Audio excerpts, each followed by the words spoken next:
times, get right back out there. And then before you know it, like I always felt like for me, that became a time in my career on close games down the stretch, it felt like a drug. Like you're on it, everything's vibrating. You just feel at home. Like now we're really playing, and you're almost like you're a character. You know, you feel like powerful. Playing and you're competing, but then it's heightened in those moments. And I think that has to be developed through time and scars and failure. And if you have the right approach, you speak a little bit about, and I know it's a little bit off the mid-range. The most important thing for me early on in my career was just the feeling of not wanting to let people down. I had to get over that. 100%. You know, when you don't know quite how to handle that emotion. It's like, oh shit, if I miss this shot, I'll let a lot of people down. Or if I make a bad play, I'll let so many people down. I think once I got out of that, I mean, it took years. Sure. Like, it took years for me. Like, even like my second time in the finals, like my first year with the Heat, like I wanted to win so bad that I also had the fear of letting so many people down. Yeah, I came here, we put this thing together. And if it doesn't happen, I'll let so many fucking people down. And the hours that I put into my craft, the commitment that I gave to my craft wasn't even the thought, which it should have. Right. It was more like, oh shit, if I go out and I make a mistake, I'll let them down. If I go out and fuck up, I'll let them down. Instead of just like going out.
I'm building Wilson here. I'm putting in the time. I gotta lock in. We down 2-0. I gotta lock in, man. Perception, you know, it's false reality. I think it's fun. I mean, we're getting into the mind here. Yeah, for sure. Mind the game. No, I mean, but I agree that it takes, like, you know, like, the best teacher in life is experience. And it takes time. It takes time to depend on, everybody is a different individual. Everybody's mindset our wires are all different. And it takes time for certain individuals to get to that point, to be able to have that. You need the scar tissue built up, able to be able to persevere through it. And it took me time, you know, 6, 7, 8 years of time, professional career, to finally get to a point where even if I did kind of zone out a little bit, I think that's exactly how my nigga playing like shit this series. I mean, I just had to run things like it's a flip. I was in the first before. Oh, I've been there before. You've been there before. Okay. What is it that you focus? You know what I'm saying? So, yeah, I think it took time for where, you know, for me to get to that point. And, but I think it's been the experience, man. We all will get to a point, you know, for a younger generation ball players, you guys from men and women, you wouldn't know when that moment is for you, that it just clicks, and you and be able to go about it that night you play. And then lean on that. Lean on that. It don't matter if you lose or draw that game. If you put that just next time, okay, boom, I know what to do. That's right. And if it don't go that way, okay, we play again in 2 days. I'm ready for that moment. We all just feel it, we feel it, and we saw it. And here's the fast break. Everybody thinks there's too many threes.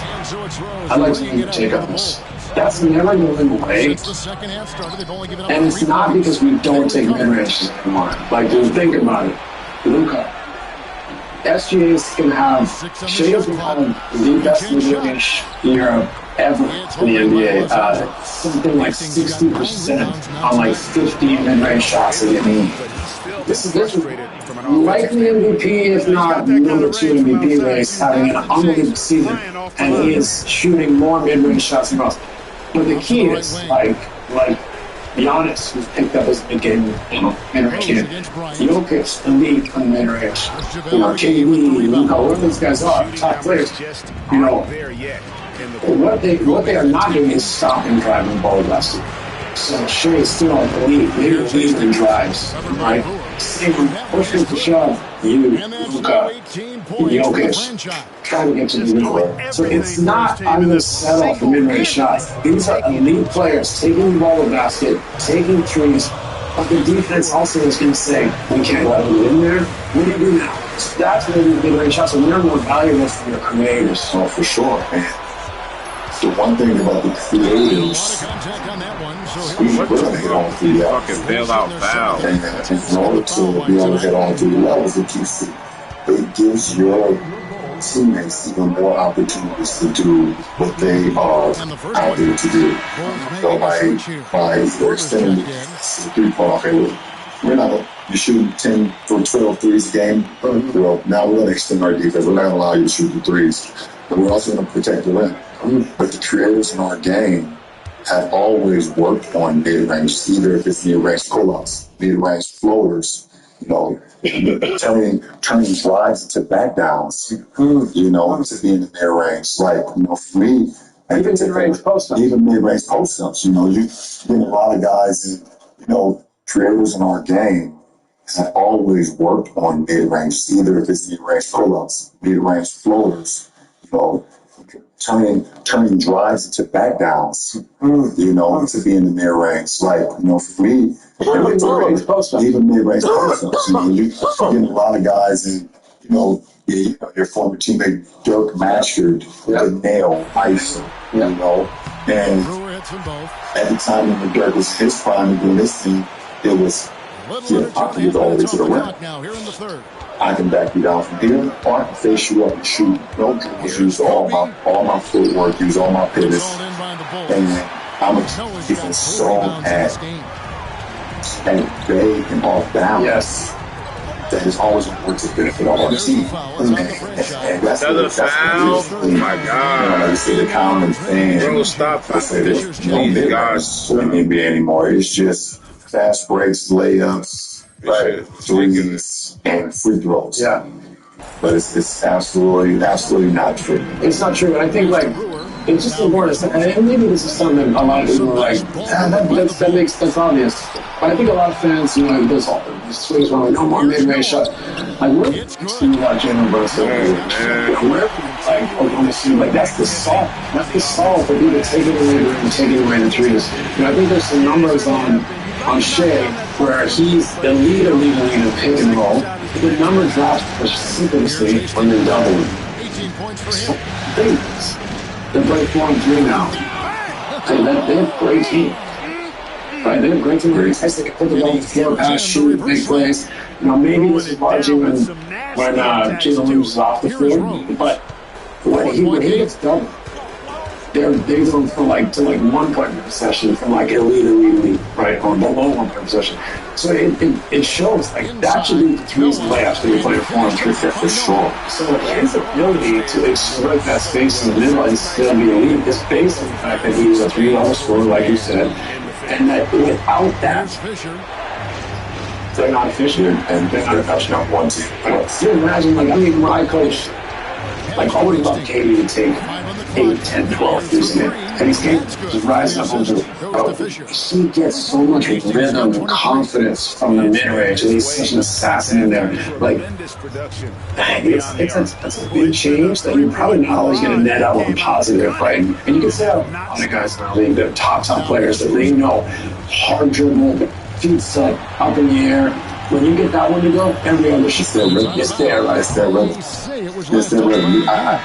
You can't take away the guy's rhythm because the numbers speak for the masses. It just can't happen. It just can't happen. And to go back to the first point, the first question as far as the defense, like, you have to be able to live with something. Yes. You know, but definitely it takes some, discipline. It takes a lot of discipline. Like when you go into a game, it's okay, we want to give up contested twos. Like if we give up, when I walk through my doors and like, you know, it's my face. Yeah. You know, it's like, now it's time to charge. That's all. You can smash contested twos. They make contested twos. Then you tip your hat to them, and you know, with certain guys, that. Let me show 3 iPhone mistakes made by old destroyers. Number 1 is deleting photos manually. Number 2 is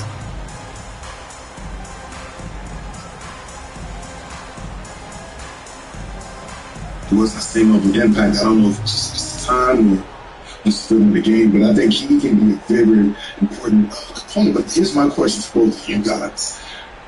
Is when the Pacers get in a funk, offensive like they did tonight, is Pascal Siakam, this is the guy that you go for, they can go for 30 every night.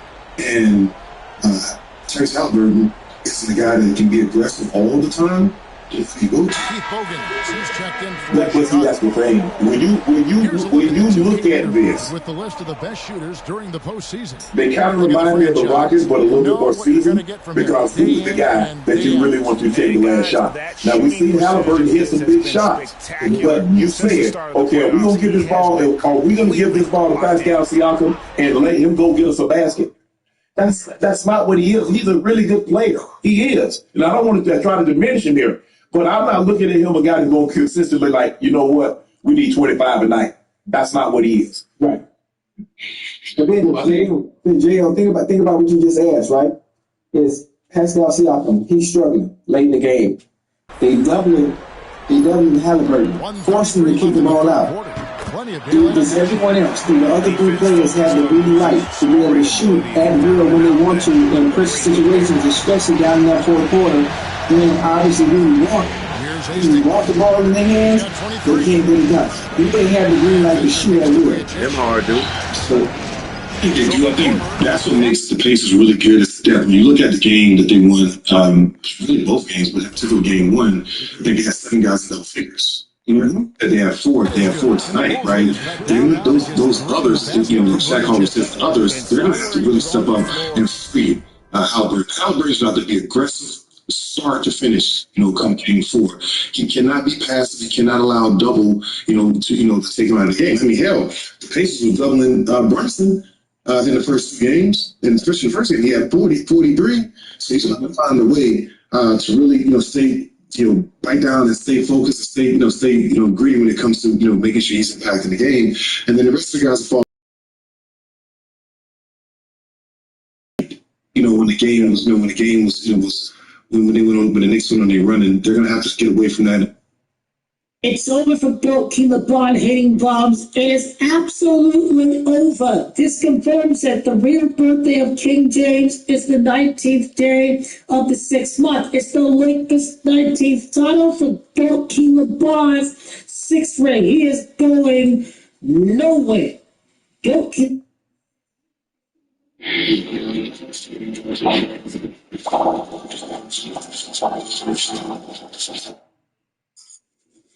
Now, I give the commissioner an F on this matter. How can you have a grassy thing like this on a Saturday night? It's not even close. It's not even technically Gibson with the screen on Fisher. Watson for three. Nailed from three-point land. The Thunder. Watson's got his second bucket of the night. Really a solid use of the pick and roll that time by Watson. This is a flat performance. Fisher outside. Pass to Vujicic. Launches it. That's good. And the assist goes to Fisher. This series is Fisher's got 4 assists in the game. This is completely unbelievable. Where you don't go from winning. Now here's Watson. He's covered by Fisher. They were losing 94 to 58. 23 seconds left in the third quarter. This is a joke. Shot clock at 6. It's Boozer missing. Boy, he's got to be kicking himself for failing to make that shot. That's money. Pass to Hastings for the tie. And again, Los Angeles with the triple. It works well there. Not much resistance from the D. Yeah, that's not the defense you need. You got to be tougher defensively. It's all tied in Chicago. And we're coming back in just a moment. Get ready for the fourth quarter of action when we return. When they lost and then back and forth type game. So the Eastern Conference Finals, you know, those have been really good games. And so I have no problems with the Eastern Conference Finals per se. But the Western Conference semi-finals, what was tonight? You're supposed to have a game on the weekend, a game that you can say this probably is worth watching. And after a game like this, the supposedly 68 winning team doesn't even bother to try. And I hope most people are not retarded. I genuinely hope those people watching that game can see that the Thunder took the day off. So, your own fans can see it. They can get a home run, this and that, and not sweat it out. And this doesn't even play. They take the Thunder to the game. Gets the whistle that time. That's foul number 2 for him. And, I have an 8-leg parlay, you see, with the Timberwolves, Knicks, championship. We're dealing with a very juicy script of all these former players in the league. So it can be impossible. Where amazing happens, where the Knicks play themselves back in the series, and maybe Minnesota plays themselves back in the series. It's just not going to be a equation. I gave the Timberwolves the game tonight. I gave them the game to the Knicks. I gave the Timberwolves the game tonight. I'm going to give the Knicks tomorrow as well. I'm going to give the Knicks tomorrow as well. JaVale McGee's checked in for Barnes. Even if Gasol comes in for it doesn't matter. And it's Hastings in for everybody knows the Thunder passes to winning the chips. Everybody knows. Gasol with the defensive effort. The Thunder have to of anybody who defends that way. I mean, they were about to open the door and just allow him to cruise in for a layup. You see, that one's on target from the wing. Hastings got the first points up on the board here in the fourth for the Lakers. Rose kicks to Gibson. Outside Rose. Gibson setting the pick for Rose. That doesn't go in. Had a chance okay. Well, he had one I just have Man City against Fulham and Memphis against Leicester, and then there's PSG with the top. Banked in off the glass. And the Lakers lead by 4. And with their hot shooting here in the second half, their field goal percentage over 50% now for the game. Yeah, it's not a surprise then to see them out in front. The way they've been efficient offensively in this half and actually throughout the entire game. And Tom Thibodeau decides to call timeout. He's clearly intent on wanting to lock in and make sure everyone's on the same page. Johnson is checked in for the Bulls. Brewer comes in for Keith Bogans. A moment now to hear from our sideline reporter, Hall of Famer David Aldridge. Thanks, guys. I listened to Tom Thibodeau talking in his during the break. And he begged his guys to get after it on the break. He said, let's keep up the tempo, guys. You know how dangerous we are on the break. Be confident with the ball. Take risks. We'll go for the ball against Kevin Durant in the NBA. It's not before the finals. That one We drops need him in for the NBA And finals. obviously his momentum from the last game has That's why carried over Kevin here tonight. You know, that's how it goes with him. I mean, his hot streaks, guys, don't last minutes. They last days. Oh, they lose It's the just finals just to lose again in the finals. Just to win. to the middle. Here's Hasek. Yep, it counts. We all know how Rose can score the ball, but sometimes I think people dismiss how good of a passer he is. Here's Hastings. He's covered by Rose. And the layup's good off the glass. Hastings got the lead up to 4 now for the Lakers. Pass to Watson. And Brewer kicks to Gibson. Hasek with a screen on Gasol. Shoots from the elbow. No good from Gibson. Clearly the defense could have been better there, guys, but he also needs to convert that. Here's Hastings. He's covered by Rose. Gasol passes to Hastings. It's all up to the middle. And here's McGee. Over Rose. Here's Hastings.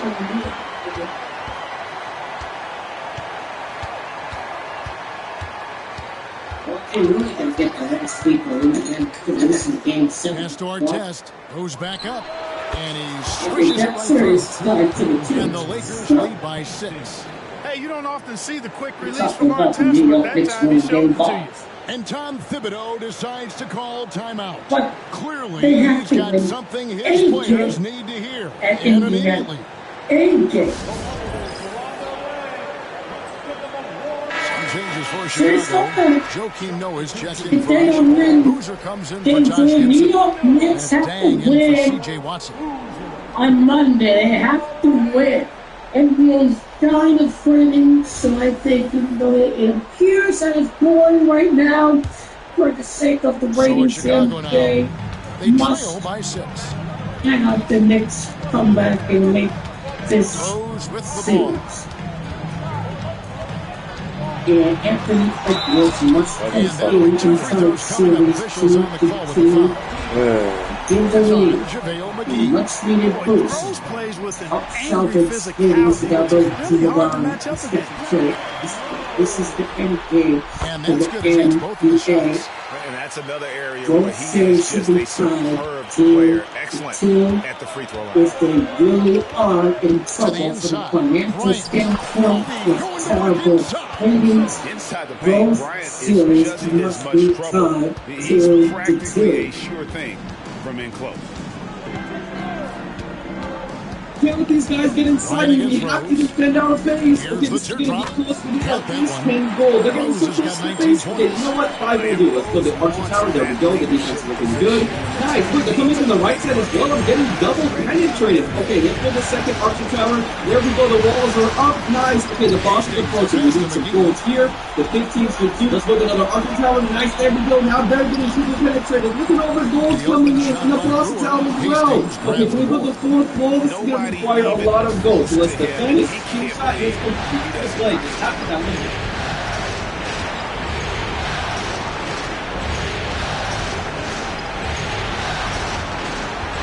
Nice work to get it inside and draw contact. Exactly. The defense determined not to allow the easy layup right there. Don't settle for making him earn the free throw. And breaking down some numbers here. The Hustle stats for the Lakers.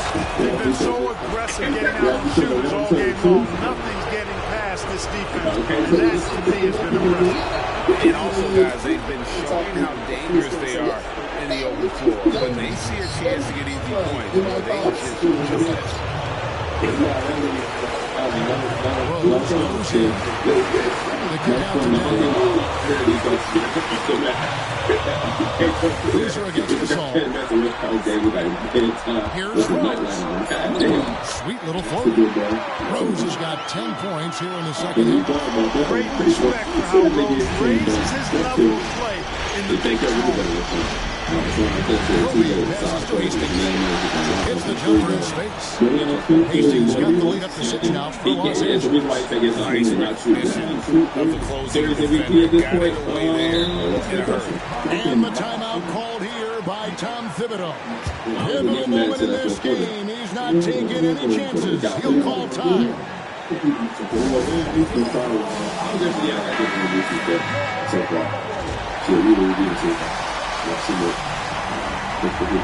Tuesday night, we do 2 Knicks in 7. 52 seconds left in the game. I'm gonna go with the first on Tuesday night. Money! And now they trail by just 4. And staying poised in the moment, delivering the clutch basket. They double with Noah. I'm gonna rewatch that. Bryant against him. Back to Bryant. 6 to shoot. Shot from the top of the key. No good. And so it's Dan bringing it up for the Bulls. Pass to Rose. Shoots over Kobe. Here's Noah.